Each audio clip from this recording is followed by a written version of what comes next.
Buenas noches. Hoy día vamos a terminar el estudio de la mayordomía y este estudio prácticamente lo seguimos durante 3 meses. Hicimos una visión un poco parcial de las áreas más importantes del tema de la mayordomía, ¿ya?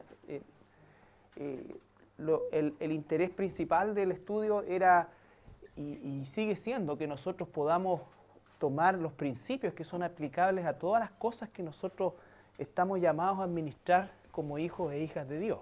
¿Ya? Por lo tanto, teniendo claros los principios, esos mismos principios se aplican a todas las instancias, ya sea del tiempo, los dones, los talentos, en fin, el servicio. Pero hicimos un énfasis en el tema del concepto financiero, porque sin duda alguna, y si somos sinceros con nosotros mismos, nos vamos a dar cuenta que esa es un área, si no el área más conflictiva, aún para nosotros como cristianos. Y es un área que cuesta, ¿no es cierto?, que se pueda desarrollar espiritualmente y obedece a muchos factores, ¿no es cierto?, nuestra rebeldía, por así decir, todos ellos quizás con algún grado de realidad, pero el propósito es justamente permitir que el Espíritu Santo revierta eso, porque de lo contrario nosotros vamos a quedar cojos en un área que es de vital importancia para nuestro crecimiento en términos generales. Por eso dice la carta de Timoteo, no la vamos a buscar al tiro, la primera carta de Timoteo, ¿no es cierto?, en el capítulo 6 dice que la raíz de todos, y fíjense en las palabras, la raíz de todos, no de algunos, sino que de todos los males que aquejan al ser humano provienen del amor al dinero. Entonces, es relevante desde ese punto de vista, ¿no es cierto?, el concepto correcto y el cambio de actitud espiritual que nosotros tengamos hacia este elemento que es tan parte de nuestra vida, Entonces, el Señor, por eso es que habló tanto acerca del dinero, por sobre otros temas que pudieran parecer más como, entre comillas, espirituales. Pero lo más espiritual justamente que el Señor Jesucristo, o de lo que habló, ¿no es cierto?, corresponde justamente a nuestra posición, nuestra actitud y el uso que le damos a esto que es el dinero. ¿Ya? Yo quería partir con un video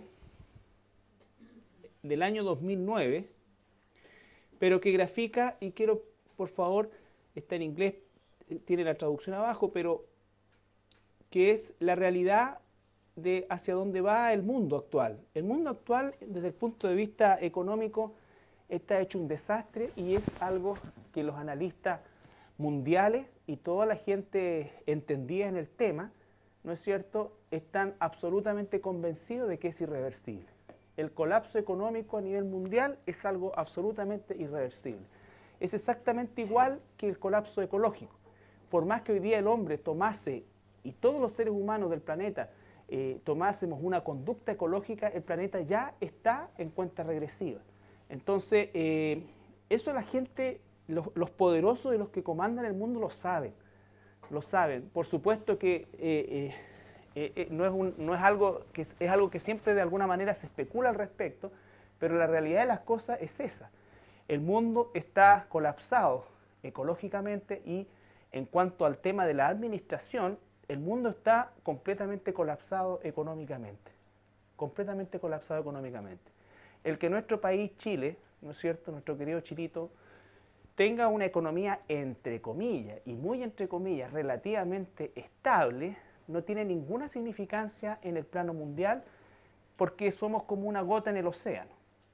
Basta que una economía el doble de la nuestra o el triple de la nuestra, como es el caso de la Argentina, se encuentre en bancarrota también y desbarata toda la zona, toda la región. Y nosotros, como países tercermundistas, dependemos absolutamente de los mercados económicos internacionales y de los dos más importantes, la Unión Europea y los Estados Unidos. El gigante asiático, por supuesto que tiene una injerencia dentro de lo que es la economía mundial, pero son más de 1.000 millones de habitantes, por lo tanto sus necesidades internas ¿no es cierto? O sea, la producción que tienen y la economía escasamente logra cubrir las necesidades internas de China, ¿no es cierto? O de Japón, que en este caso está colapsado también, está colapsado también. Entonces ellos son grandes consumidores de materias primas, pero lo que les deja plata o lo que enriquece a un país no es la materia prima, sino que el producto terminado, y eso lo hacen los países europeos y norteamericanos, que son los que en este momento están completamente colapsados. Esto es importantísimo porque, aunque pareciese que no tiene que ver con nosotros, sí tiene que ver con nosotros, porque ese es el mundo donde nosotros estamos insertos. Por lo tanto, seguir los cánones del mundo obviamente significa ser parte de la locura económica en que se encuentra el mundo. Y eso es importantísimo a la hora de nosotros administrar espiritualmente aquello que Dios permite que pase por nuestras manos, como es el caso en esta situación del dinero. ¿Ya? Hoy en día, ¿no es cierto?, la situación económica es la plataforma que va a dar el surgimiento al anticristo. El anticristo no se va a presentar como un transformador social.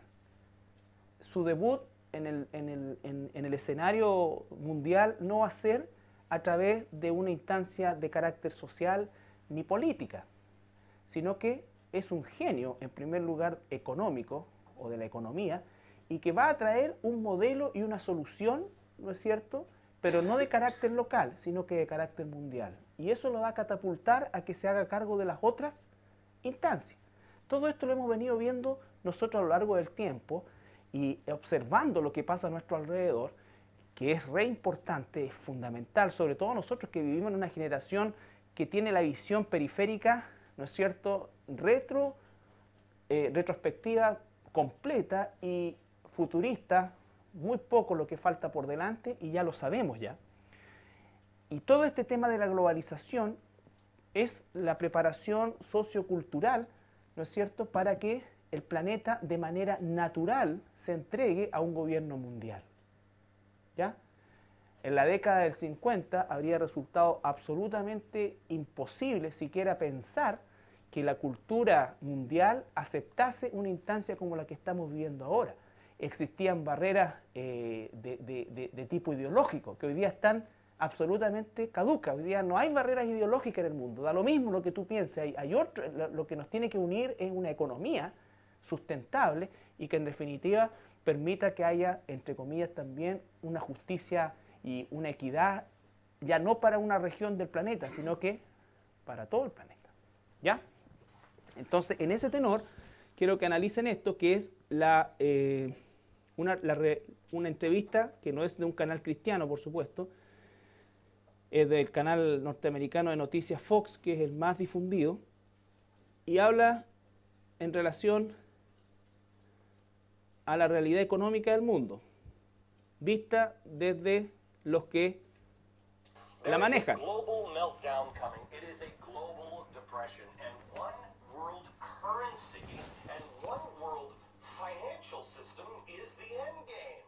China said last week they want one global currency. France said yesterday or the day before that they want one world order, a new world order at the end of this event. There is a big thing that's going to happen in London at this G20, and then they're hiding it, they're camouflaging it, they're not talking about it. Coordination of international regulation. What they are going to do is to put our Fed and our SEC under the control, in effect, of the IMF. Oh, come on. They're going to take, that's what was in the draft agenda. They call it coordination of regulation. What it really is putting the American economy under international regulation. Yeah. And those people who have been yelling, oh, the UN's going to take over global conspiracy theories. They've been crazy, but now they're right. Yeah, well, when Geithner said he would be open to the idea of a global currency last week, yeah. Those conspiracy people had said and suggested that for years. You're not wrong. And question of supranational currency. Incidentally, I can probably have good news to you. In my pocket, there is a supranational coin, which was a gift given to me.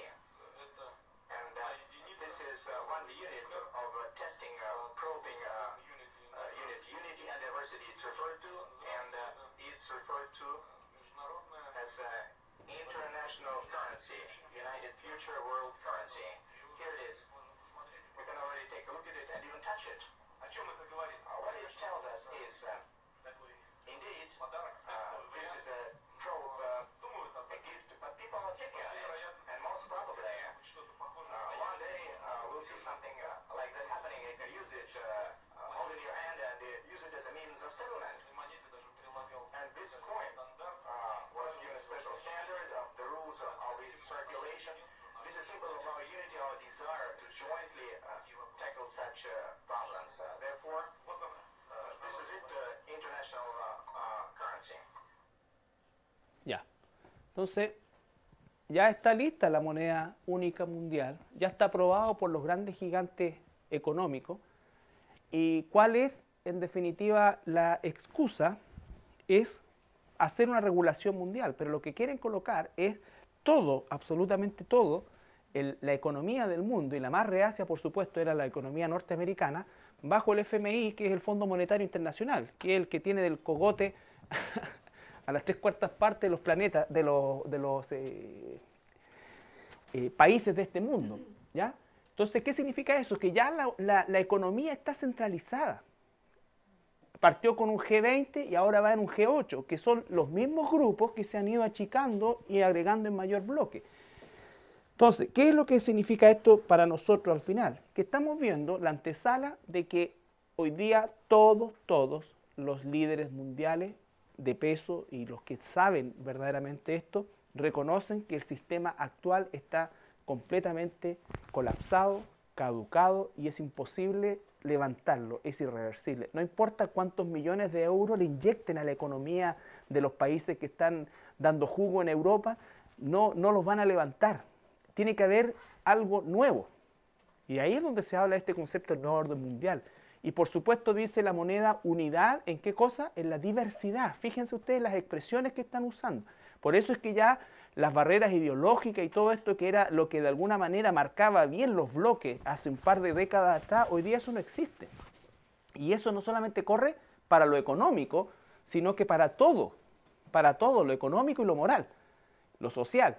Por lo tanto, este es el escenario perfecto ya para que el anticristo emerja dentro de lo que es la economía mundial. Hoy día, ¿qué es lo que se van a pedir?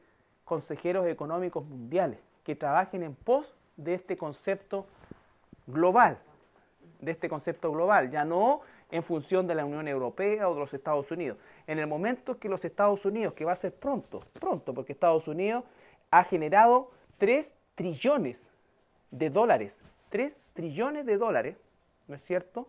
Perdón, la deuda de los Estados Unidos son 16 trillones de dólares. El presidente Bush le entregó el país a Obama con 9 y en este momento va en 16 trillones. Para sacar una comparación, la deuda de toda Latinoamérica, incluido Centroamérica, ¿no es cierto?, es de 1,5 trillón de dólares y los gringos tienen 16. Por lo tanto, ¿qué significa eso? Que ya no tienen voz para roncar en el mundo. Y eso va a significar que vengan para acá, tienen que colocarse bajo la economía. Hoy día ellos necesitan plata. Y el único que les puede prestar plata y es el Fondo Monetario Internacional. Hoy día Estados Unidos no produce nada. Más de 100 empresas. Hace 5 años atrás, o durante un periodo de 5 años, o los últimos 5 años, han salido de los Estados Unidos y cerraron sus fábricas en los Estados Unidos y están radicados en países de corte oriental, ¿no es cierto? Algunos de ellos, francamente, de corte comunista, y en la India, ¿no es cierto? ¿Por qué? Porque los estándares de producción en esos países y la mano de obra no es barata, es casi gratis. ¿Ya? Por un trabajador norteamericano que tiene que tener seguros, que tiene que tener esto, contratan, por decirte una tontera, 50 indios. 50 indios. Y a esos indios les dan el 10% de los beneficios que tiene el trabajador norteamericano en los Estados Unidos y el indio está un 1000% a lo que estaba. Entonces no hay por dónde perderse. Y eso, el éxodo de las grandes compañías, ya no solamente es una realidad, sino que es algo tenebroso. Los Estados Unidos es casi como esto que llamamos nosotros las ciudades de servicios nomás, donde uno va a pagar la luz, va a pagar el agua, ciudades que son más o menos bonitas, ¿sí? ¿No es cierto? Como un poco la cuarta región. La cuarta región es una región que productivamente es bastante pobre, ¿no es cierto? Pero engaña porque es bonita, porque tiene verdecito, tiene el valle, tiene acá. Pero aquí no se produce nada, o muy poco. Dependemos de la economía de otras regiones. Entonces, los Estados Unidos, el monstruo económico, hoy día se encuentra en esa posición. Y esto que decía él, que quieren colocarlo, la economía norteamericana, bajo el tutelaje del Fondo Monetario Internacional, ya va a ser una realidad pronto. No porque Estados Unidos quiera, por supuesto que no, porque antes el que colocaba los términos económicos era los Estados Unidos. Hoy día, con el nivel de deuda que tiene, no está en posición de colocar ninguna condición al respecto. Y tampoco hay financiamiento para guerras, que eran las grandes válvulas de escape que tenía los Estados Unidos en un momento determinado, ¿no es cierto? A través de las guerras conseguía que el mundo de alguna manera girara en torno a los intereses también norteamericanos. Pero esto tampoco ya hoy día se puede llevar abasto. ¿Por qué creen ustedes que con todas las matanzas que hay en Siria, los gringos no se han metido ahí? Y no se van a meter porque no pueden ya financiar un ejército de la magnitud que tienen en el Medio Oriente, y el Medio Oriente no les ha producido nada a los Estados Unidos, porque los grandes empresarios del petróleo norteamericano no se llevaron la plata a los Estados Unidos, la tienen en Europa. Es cierto, las petroleras norteamericanas se hicieron cargo de los principales pozos en Irak y todo esto, pero la plata no fue a Estados Unidos, la plata está en Europa y está invertida también en Asia, pero no en Estados Unidos. Entonces el retorno de la guerra, a diferencia de lo que fue la Segunda Guerra Mundial, que fue el gran impulso económico para los Estados Unidos, que quedó, digamos, como el gigante de Occidente, estas guerras en el Medio Oriente han sido puros gastos, ¿ya? Entonces, este pequeño análisis es solamente para que nosotros entendamos la posición en que nos encontramos. Somos hijos e hijas de Dios. Si nosotros ponemos nuestra confianza en la economía, estamos perdidos. Si colocamos nuestra confianza en el dinero, estamos perdidos. Si nosotros no ponemos nuestra confianza en el Señor, vamos a estar sucumbiendo emocional, social. El último 5 años, esto también búscalo en la revista Time, en español, en el sitio de la revista Time. Durante los últimos 5 años se han suicidado 14 multi-archimillonarios a nivel mundial. O sea, estamos hablando que Piñera sería como el junior de ellos. ¿Ya? Los Angelini aquí en Chile serían como, no sé, como un accionista nomás. O sea, realmente gente ultra multimillonaria. Y se ha suicidado. ¿Por qué? Porque obviamente una caída en la bolsa de valores, a veces el Dow Jones bajó 3,0,3, claro, y uno dice, ¿qué? Pero millones de dólares comprometidos son millones y millones y millones de dólares de pérdida, y eso, imagínate, ¿ya? Entonces, el tema de la economía es relevante para nosotros, y el tema del manejo del dinero ahora, en nuestra condición como hijos de Dios, en nuestra microeconomía, tiene que ser espiritual, y por eso es que tenemos que ser libres de eso. Tenemos que ser libres de eso. ¿Y cómo somos libres de eso? Solamente dejándolo en manos del Señor. Para eso hemos aprendido esto.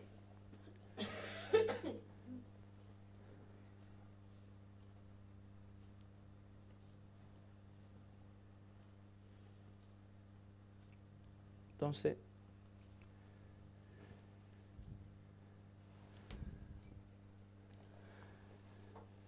¿cómo es que yo manejo las finanzas que Dios permite que yo tenga? No estamos hablando ni de cantidad ni nada, sino que simplemente el manejo de las finanzas que Dios soberanamente permite que lleguen a mis manos y que yo las administre. Lo primero son 5 principios, como resumen. Lo primero es que no nos olvidemos que todo le pertenece a Dios. Eso es lo primero que un hijo o una hija de Dios tiene que no solamente mentalmente ¿no es cierto?, reconocerlo, sino que en la forma práctica. Y la forma práctica es efectivamente que nosotros manejemos y administremos el dinero conforme a la voluntad de Dios. Si no hay una expresión práctica, es solamente una declaración ideológica, y las declaraciones ideológicas no producen nada. Nada. ¿Ya? Entonces, recuerden, Ageo 2.8 dice que Dios es dueño de la plata y el oro. Primera de Crónicas 29.11.12 dice que el Señor es dueño de toda la sabiduría, que Él es el que nos da la capacidad de hacer riqueza, Él es el que esto, ¿no es cierto? En resumen, estos dos versículos lo hemos visto. Dios es dueño de todo. Ese es un principio, ¿ya? El más importante y sobre el cual penden todos los demás. Lo segundo es que en ese reconocimiento de que Él es dueño de todo, Él nos da la facultad y nos permite producir y poseer dinero por medio, recuerden ustedes, del trabajo, ¿no es cierto?, principalmente en un 99% por medio del trabajo.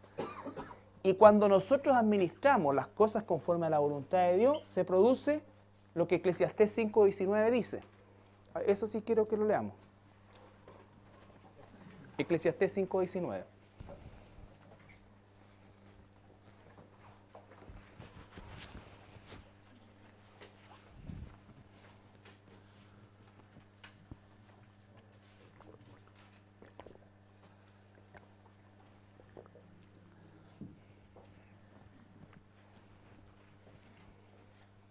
¿Miguelito?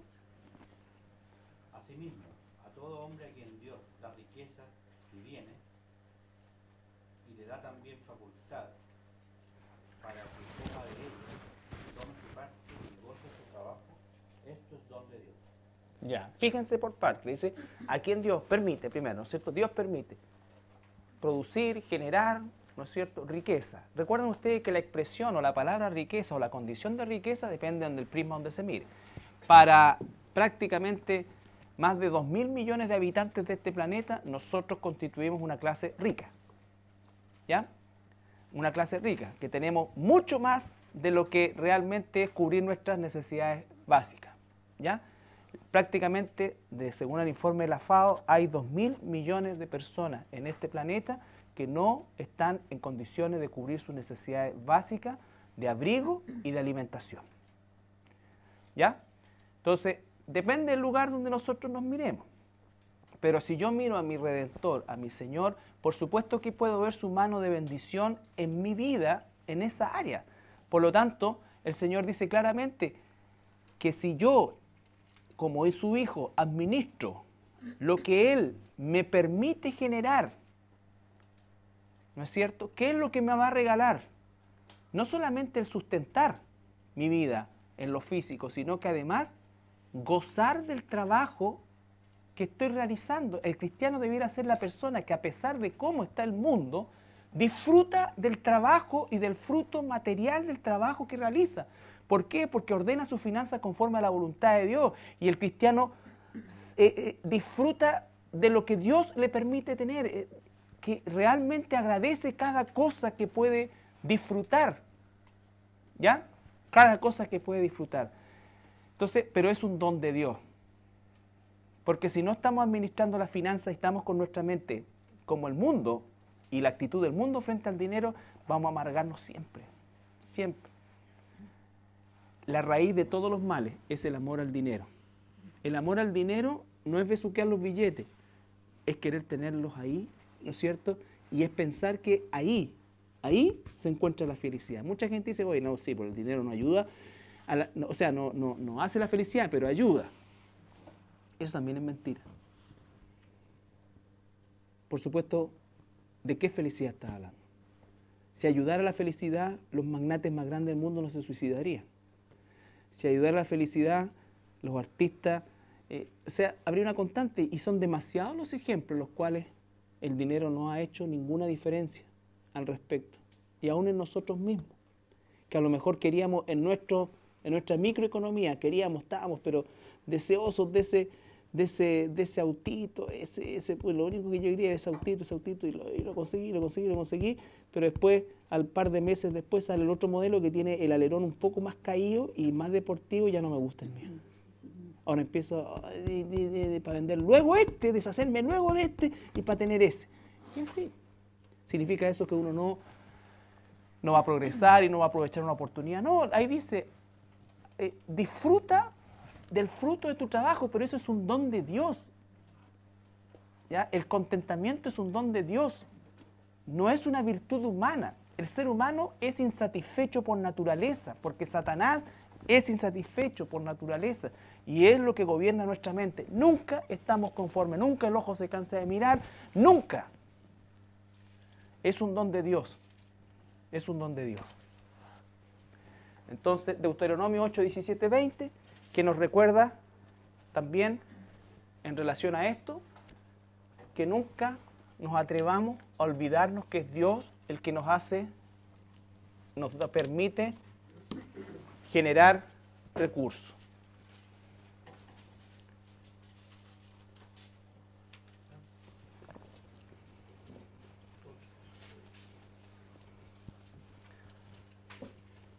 Y digas en tu corazón, mi poder y la fuerza de mi mano me han traído esta riqueza. Si no, acuérdate de Jehová tu Dios, porque Él te da el poder para hacer las riquezas, a fin de confirmar su pacto que juró a tus padres, como en este día. Mas si llegares a olvidarte de Jehová tu Dios y anduvieres pos de dioses ajenos, y les sirvieres y a ellos te inclinares, yo lo firmo hoy contra vosotros, que de cierto pereceréis, como las naciones que Jehová destruirá delante de vosotros. Así pereceréis por cuanto no habréis atendido a la voz de Jehová vuestro Dios. Ahí el contexto es netamente material. Dice, cuando tú comiences a progresar y Dios permita que vayas generando más recursos, no te olvides ni llegues a pensar nunca que es tu esfuerzo, que es esto, que te has quemado las pestañas, ¿no es cierto? Que tú, ¿me entiendes? No, porque es Dios quien permite que hagas todo eso. Y eso no significa que no te quemes las pestañas y todo, pero nunca te gloríes de eso. Gloríate en que el Señor permite que puedas hacer eso y generar un recurso. Porque si tú olvidas de eso y comienzas a vivir como viven las naciones que están a nuestro alrededor, que viven bajo esa realidad, ¿no es cierto?, ¿qué va a pasar con nosotros? Vamos a terminar pereciendo. Sí, es una lógica elemental. Es una lógica elemental. Dios dice, aquí pongo la puerta ancha, está aquí la puerta angosta. El camino ancho, el camino angosto. ¿Ya? Ese es el camino ancho. Ese es el camino ancho. ¿Ya? Entonces, primero, todo pertenece a Dios y es Él, en su infinita bondad, que nos permite producir, poseer y administrar dinero. Tercero, como ya tengo esto claro, que todo es de Él y que es Él el que soberanamente me permite generar, producir, ¿no es cierto?, y administrar dinero, entonces mi actitud frente al dinero tiene que estar transformada. Lucas 16:13 dice, para que lo anoten, que no se puede servir a dos señores. Está hablando en relación, ¿no es cierto?, al Dios del dinero y al Dios todopoderoso. ¿Por qué? Porque a uno vamos a desilusionar, a uno vamos a terminar odiando. No podemos tener lealtad a ambos, porque son absolutamente contrarios. ¿Ya? El Salmo 62:10. Por lo tanto, el amor al dinero. ¿Cómo es que? No, yo no le tengo amor al dinero. La avaricia es la señal del amor al dinero. ¿Y cómo sabe uno, en lo práctico, que alguien o que yo no tengo amor al dinero cuando no tengo problema en dar? No tengo problema en dar. ¿Por qué la gente sufre tanto? Aunque, por supuesto, no es ningún chiste que se queme tu casa, mi casa, ¿no es cierto? No es ningún chiste que uno pierda un negocio, no es ningún chiste. Pero ¿por qué es que la gente llega a suicidarse? No solamente porque lo ama, porque lo considera suyo. Es mío, es mi fortuna, es mi trabajo, mi este. Y si Dios en un momento determinado quiere sacarlo, por cualquier razón, entonces el cristiano tiene que tener una actitud similar a la que tuvo Edison cuando se le incendió su laboratorio con todas sus cosas. Con todas sus cosas. Y la señora lloraba al lado de él. Y él le dijo, ¿pero por qué lloras? ahí se están quemando todos los malos experimentos y todos mis fracasos se están quemando ahí en el laboratorio. Esta es una hermosa oportunidad para empezar de nuevo. ¿Ya? Entonces, nosotros no vemos naturalmente eso. Por eso es un don de Dios, es un regalo de Dios. Cuando uno escucha a las personas que han pasado por situaciones económicas increíbles, o sea, en una montaña rusa, pero tipo, no Fantasilandia, montaña rusa tipo Estudios Universal, y las ve acá y el Señor los toma y comienzan a levantar de nuevo y comienzan a darse cuenta realmente de que cuando estaban acá, ¿no es cierto?, realmente nunca eran felices, satisfechos, ni con propósito, ni con propósito. A lo mejor para los que nunca hemos estado en una situación tan extrema, puede resultar hasta un poco rutinario esto, porque a lo mejor vivimos de un sueldo, la gran mayoría de nosotros, y no vamos a experimentar grandes variaciones económicas, ¿ya? Pero aquellos que han tenido mucho y después no tienen nada, ¿no es cierto?, pueden dar fe justamente de cuando estuvieron a lo mejor en este momento acá, sí, tuvieron, hasta los amigos se desaparecen, dice la Biblia, y en la realidad pasa eso. ¿Ya? Hasta los amigos se desaparecen.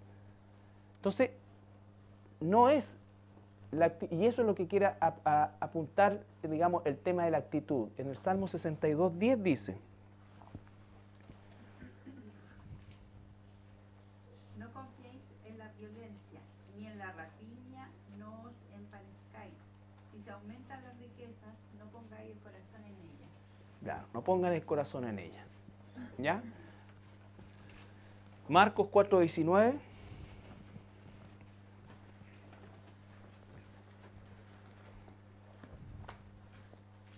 Pero los afanes de este siglo y el engaño de las riquezas y las codicias de otras cosas entran y ahogan la palabra y se hacen infructuosas. Si nosotros decimos ser cristianos, ¿no es cierto? Y muchos falsos cristianos, ¿no es cierto?, se revela su falsedad justamente en el manejo de sus riquezas, en el manejo de sus finanzas. Finalmente, eso los ahoga. Y cuando digo eso, hay personas que se llaman cristianos que a lo mejor hicieron una decisión verbal, pero nunca hubo una transformación real, que prefieren, ¿no es cierto?, el ambiente de las riquezas, prefieren a la gente de las riquezas, ¿no es cierto?, prefieren seguir juntándose con los fraudulentos, prefieren seguir juntándose con los mafiosos, prefieren seguir en ese círculo y no salirse de ese círculo, porque para ellos es recontra importante ese círculo, ¿ya? Entonces, el afán de las riquezas, porque para mantener las riquezas del mundo y bajo el estándar del mundo, yo tengo que transar. O sea, es muy difícil y tendría que ser un milagro de Dios, casi salomónico de la talla de José, que alguien pudiera hacer riquezas honradamente, sin la mano de Dios ahí. Porque por supuesto que los seres humanos, Dios nos dio una inteligencia, y sin Dios es una inteligencia pervertida, y se puede hacer riqueza de eso. De hecho, se hace, ¿ya? Entonces, los afanes del mundo van a ahogar la palabra de Dios. Y dice ahogar la palabra de Dios, no ahogar el Espíritu de Dios, porque nunca lo han tenido. Ahogar lo que sabían mentalmente la palabra de Dios, pero pesaron y prefirieron, ¿qué cosa? La puerta ancha. La puerta ancha. 1 Timoteo 6 al 10.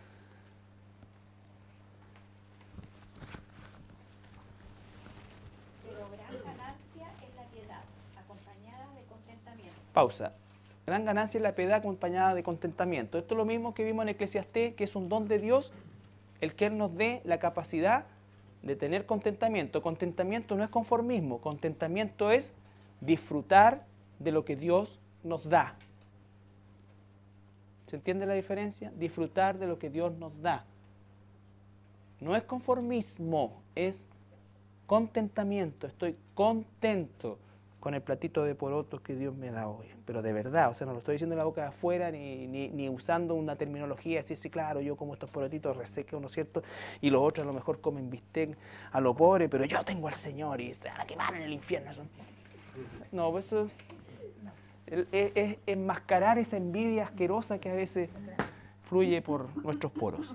Ya no, sino que contento, de verdad, contento, y contento con el éxito que Dios a lo mejor materialmente le da a otro, sobre todo si es un hermano. ¿Ya? Continúa. Porque nada hemos traído a este mundo y sin duda nada podremos sacar. Pausa. Otra verdad, pero absoluta. O sea, no nos vamos a llevar nada, ni mucho, ni poco, ni nada. Nada, nada, nada, nada. Por lo tanto, si no lo usamos, no lo disfrutamos en esta vida, no lo vamos a usar ni lo vamos a disfrutar nunca. Así que, no me pongo estos aros porque me lo pueden robar. No me pongo este reloj porque no me lo pueden robar. No me meto a la tierra porque se puede romper el cigüeñal. No puede hacer, no esto. No vamos a usar esta cuestión porque se puede romper. No vamos a úsala. Sé responsable, pero goza de lo que Dios te da. Goza de lo que Dios te da. ¿Ya? Eso es un espíritu avaro. Avaro. Avaro. ¿No es cierto? No prendamos el plasma porque se puede echar a perder. Veamos todavía en esta Antú. Si igual se ve. Si igual se ve. Se ve, pero claro.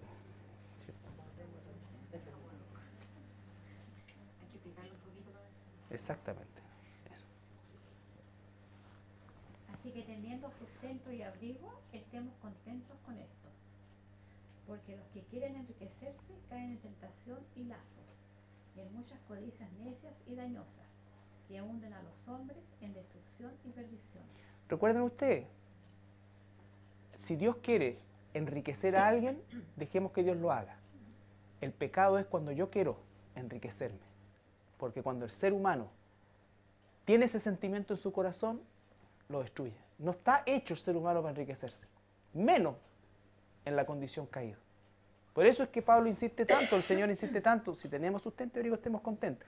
Si Dios permite que eso sea mayor, entonces Él significa que nos ha preparado también para. Y no recuerda, no te olvides, no te olvides. Pero cuando digo, yo quiero enriquecerme, eso, por supuesto que el mundo no lo va a entender. El problema es cuando los cristianos no lo entienden. Y cuando digo enriquecer, me estoy refiriendo realmente a aumentar quizás al doble o al triple los recursos. Porque yo quiero eso. Y lo disfrazamos muchas veces con un sentido de progreso. ¿Significa eso que no voy a progresar? No, significa que tengo que ser y seguir y hacer mi mejor esfuerzo. Ese es el sentimiento, no sé si me logro explicar. Ese deseo de enriquecerme, voy a estudiar esto para ganar plata. ¿Ya? Voy a estudiar esto para ganar plata, voy a hacer... Ya está partiendo con un corazón avaro. A los ojos de, no, si no estás loco, mira, cuando tenga eso, yo te juro, abuelita, te voy a sacar de este asilo y te voy a comprar una silla de ruedas, pero que a veces le debe ser así, y la silla se va a mover sola, y cuestión. Porque el ser humano no es así. Somos avaros. Porque después vaya a mirar la silla, no, yo creo que la abuelita, con esta, va a quedar, para lo que va a durar la abuelita, claro. Y en realidad no está tan fea la silla. Claro. ¿Para qué va a querer una tremenda cuestión? Tanta. ¿Cierto? Después le prometí, no, si no, cuando tú puta, voy a hacer esto y te voy a traer acá, ¿no? Después, no, en realidad no. 1 Timoteo 6, 17 al 19, ahí mismo. Y además, recuerden que la avaricia, todos esos que hacen riqueza, ¿quién de ustedes no ha conocido 17 y 19? ¿Quién de ustedes no tiene algún personaje o recuerda, ¿no es cierto?, personas que son millonarias, ¿no es cierto?, pero las ves con las mismas pilchas ordinarias de siempre, y no se trata de que ande vestido de Pierre Cardin, ¿no?, pero lo hacen gao, pues, ¿no es cierto? No porque en el fondo quieran ahorrar, no, sino que estos viejos que viven y duermen en un colchón asqueroso, yo conocía, ¿no es cierto? Y millonarios, ¿para qué? O sea, eso es avaricia, es la avaricia, ¿no es cierto? Puta, se entero para comprarse algo. Y mandan a arreglar las porquerías, más encima no le pagan al zapatero. Yo conocía personas así. Y encima se enoja si cobra. Claro. Y todo es para ser contra caro, ¿cómo es esto? Normalmente son extranjeros. ¿Ya? ¿Por qué estás comprando esto? Un viejo que compraba patas de pollo y se hacía sopa de patas de pollo. Miserable, miserable. Sí, pero No, pero no para tener... pero no como plato preferido ni siempre. Claro. O sea, de avaro. Con pantalones de saco y la cuestión, toda la vida. Y la segunda y tercera generaciones, pero reventándole la fortuna al viejo. Y después se muere y venden todo. Entonces, la avaricia, por eso es que el Señor dice el disfrutar. Ahora, ¿cuál es el otro extremo? Vivir encalillado por tontera. Estamos hablando de la gente, cómo es que el dinero, en vez de liberar a una persona, en un momento determinado lo esclaviza más. Lo esclaviza más. Claro. 17 y 19. A los ricos de este siglo manda que nos... Pausa. Entonces, ahora se enfoca en los ricos de este siglo, del tiempo. ¿Ya? Cualquiera diría, ¿no es cierto?, en este pensamiento comunista que le atribuyen a Jesús, que venda todo y lo reparta contra los pobres. ¿Qué dice?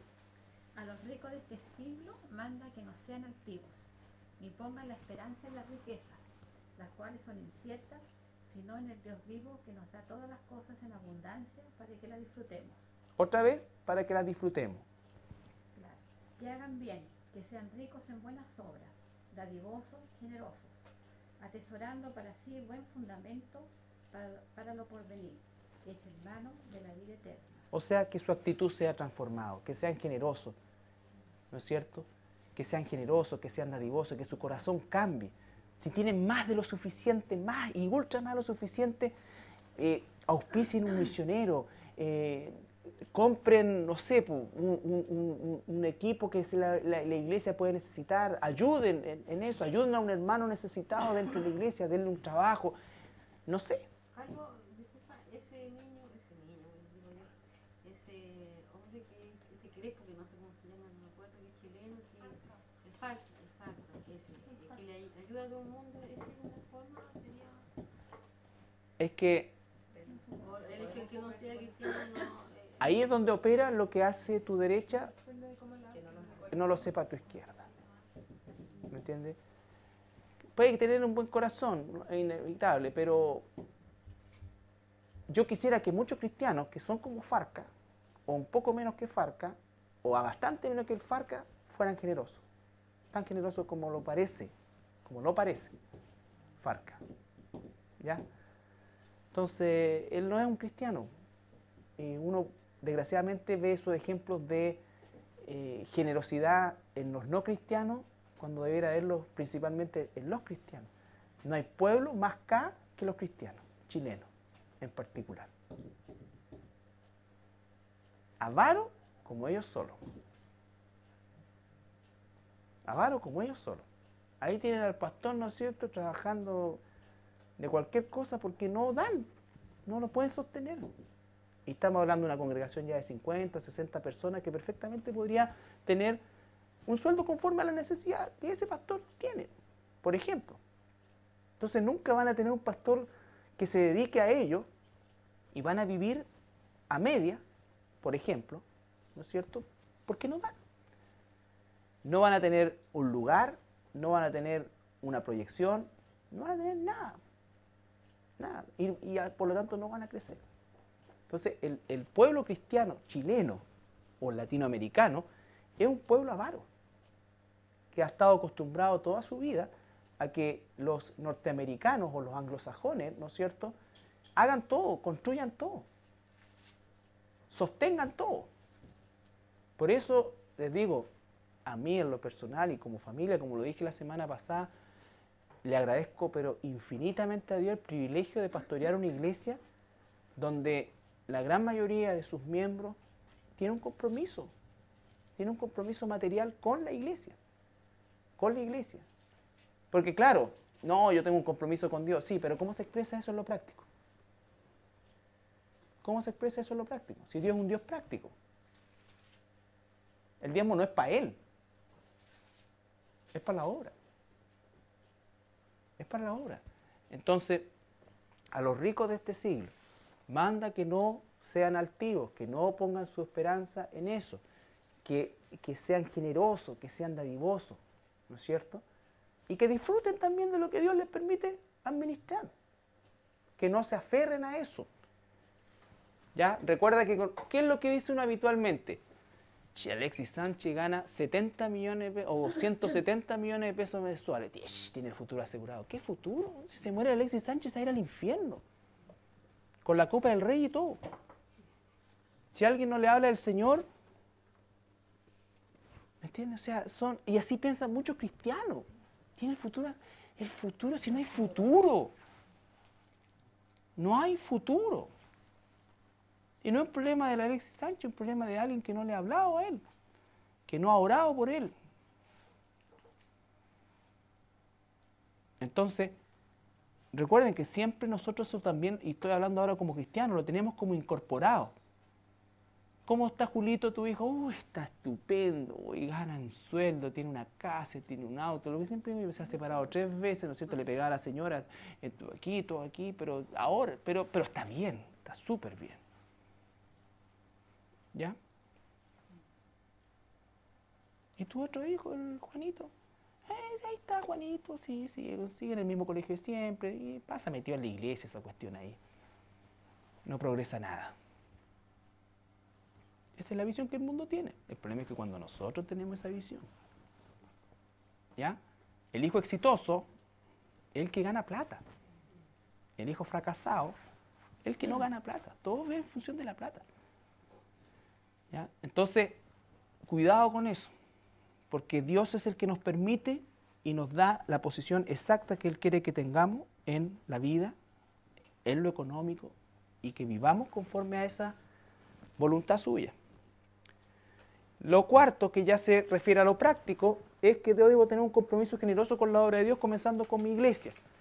Algunas personas me preguntaban, ¿no es cierto? Mira, o me decían, la verdad que sí, yo diezmo, pero una parte de ese diezmo lo entrego a la Radio Armonía, otro a Radio Portales, porque escucho las 2 radios, ¿no es cierto? El otro se lo llevo a mi abuelita, que la tengo en un asilo anciano, y lo que queda ahí, eso no es bíblico. El diezmo es el diezmo. Y ya lo hablamos, eso no es ni del Antiguo ni del Nuevo Testamento. Dice, trae todos los diezmos, que es plata, al alfolil, que es el lugar donde se guardaba la plata. Los graneros era el lugar donde se guardaba el grano. El alfolí donde se guardaba la plata. Y eso es lo que dice Malaquías 3, 6 al 12. Malaquías.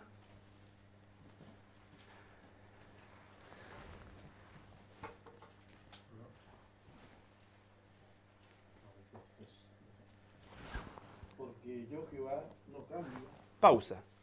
Primera cosa, ¿puedes repetir, Luchito, de nuevo? Porque yo Jehová no cambio. Yo Jehová no cambio.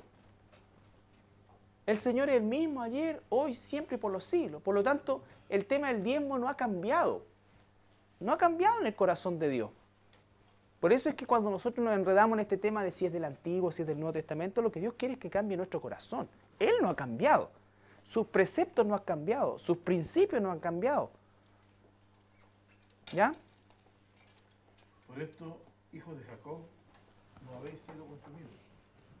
Desde los días de vuestros padres os habéis apartado de mis leyes, y no las guardasteis. Volveos a mí, y yo me volveré a vosotros, ha dicho Jehová de los ejércitos. Más dijisteis, ¿en qué hemos de devolvernos? ¿Robará el hombre a Dios? Fíjate, ellos dicen, ¿en qué hemos de devolvernos? Señor, yo voy a la iglesia, oro, participo, esto, acá, allá, allá. Sí, es verdad, yo no doy porque tú sabes, Señor, que yo gano re poco, entonces no tengo cómo dar. Pero suplo todo lo demás con eso, ¿no? El Señor dice, no, esa área también. también. Y Él es el barómetro, el termómetro o la medida que queramos tomar de nuestra realidad en cuanto a la libertad con Dios. Robará el hombre a Dios, pues vosotros me habéis robado. Y dijiste, ¿en qué te hemos robado? En vuestros diezmos y ofrendas. Malditos sois con maldición, porque vosotros, la nación toda, me habéis robado. Traed todos los diezmos al alfolí, y hay alimento en mi casa. Y probadme ahora en esto, dice Jehová de los ejércitos. Si no, os abriré las ventanas de los cielos, y derramaré sobre vosotros bendición hasta que sobreabunde. Reprenderé también por vosotros al devorador, y no os destruirá el fruto de la tierra, ni vuestra vid en el campo será estéril, dice Jehová de los ejércitos. Todas las naciones os dirán, bienaventurados, porque seréis tierra deseable, dice Jehová de los ejércitos. Eso, tierra deseable. ¿Cómo hoy esta persona es increíble? Tiene un sueldo y logra pagar y cubrir sus deudas, vive tranquilo y siempre está feliz, siempre anda contento. Siempre anda contento, ¿no es cierto? Entonces, tierra deseable, ¿cuál es el secreto? ¿Cuál es? Para nosotros no es un secreto, para el mundo es un misterio, ¿no es cierto? ¿Por qué? Porque tiene que ver también con la expresión de nuestra cara, con todo lo que en definitiva nosotros destilamos cuando esta situación está así. ¿Ya? Entonces dice Malaquías claramente que nosotros le estamos robando a Dios y estamos llamando maldición cuando excluimos el tema del dinero de nuestro compromiso como hijos de Dios. ¿Ya? Y tratamos de reemplazarlo con otras actividades, que por supuesto, como Jesús les dijo a los fariseos, que ellos diezmaban esto, diezmaban todo, hasta la menta, todo. O sea, el diezmo se lo aplicaban a cada una de las cosas que recibían. Y Jesús les dijo, no debían dejar de hacer esto por aquello, en relación a qué cosa, que su corazón tenía que ser transformado, y el ser transformado no significaba que dejaban de diezmar, sino que iban a darle el verdadero sentido o a completar el sentido de lo que significa el tema económico. ¿Ya? Según de Corintios, los dos capítulos, el 8 y el 9, habla de la generosidad, ¿no es cierto? Coloca como ejemplo Tesalónica, hay que apartar, ¿no es cierto? Y habla del ordenamiento y lo que vimos también la semana pasada, en cómo eso se canalizaba a través del compromiso mensual que un cristiano tiene con su iglesia, al cuerpo al cual pertenece.